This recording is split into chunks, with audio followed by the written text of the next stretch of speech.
आज हम आपको हिंदी जगत की ऐसी रचना के प्रमुख अंशों की हिंदी कहानी पंच परमेश्वर की याद दिलाते हैं। ये कहानी एक ग्रामीण परिवेश से है, जहाँ दो मित्र जुम्मन शेख और अलगू चौधरी रहा करते थे। दोनों में काफी गहरी मित्रता थी। सांझे की खेती और लेन देन में साझा दोनों ने साझेदारी में कभी एक दूसरे का विश्वास न तोड़ा। दोनों में अटल विश्वास बना हुआ था। तभी बुढ़िया न जाने कब तक जिएगी। 2-3 बीघा ऊसर के दे दिए, मालूम मोल ले लिया।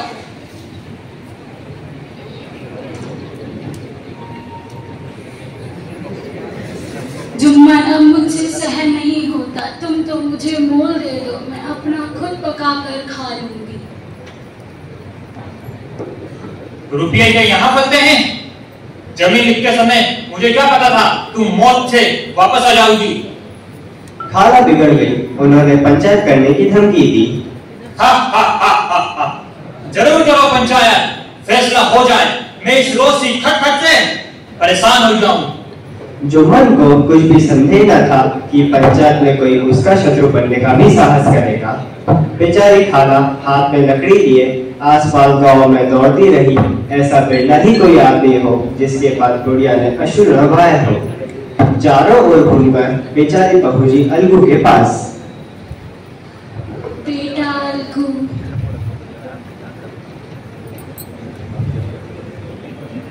बेटा अलगू, तुम भी दम भरकर मेरी पंचायत में चले आना। खाला, मुझे बुलाकर तुम क्या करोगी? गांव के सभी आदमी तो आएंगे ही। खाला, जुम्मन मेरा मित्र है, मैं उससे बिगाड़ की बात नहीं कर सकता। बिगाड़ के डर से ईमान की बात ना करोगे बेटा। संध्या के समय एक पेड़ के नीचे पंचायत बैठी।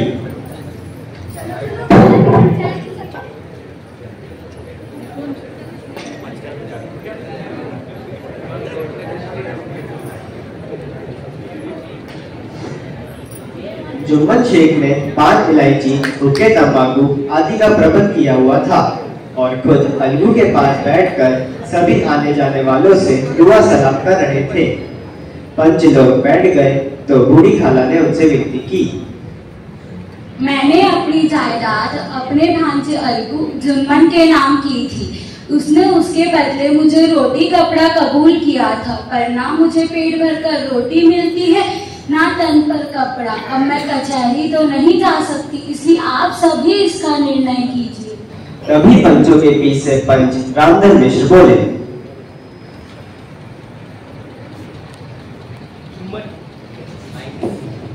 जुम्मन, तुम जिसे पंच बनाते हो, जो पंच कहेंगे वही तुम्हें करना होगा। खाला जिसे बदलना चाहती है उसे बदल दे।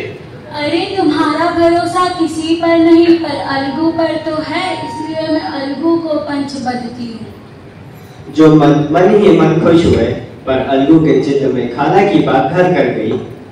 पंच में परमेश्वर वास करते हैं, क्या बिगाड़ के डर से ईमान की बात ना करोगे?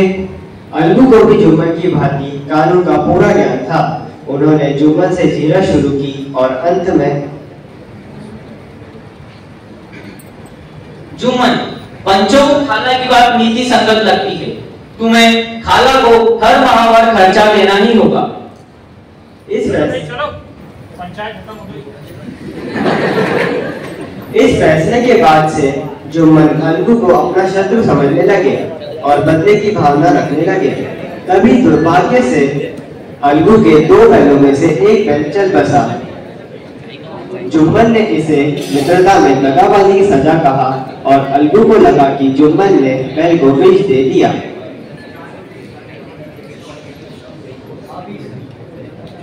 अब इस एक बैल का मैं क्या करूंगा? इसे बेच देता हूँ। मैं इक्कागारी से माल होने का कार्य करता हूँ। मुझे इस बैल की जरूरत है, लेकिन मैं इस बैल का दाम 1 महीने बाद दूंगा।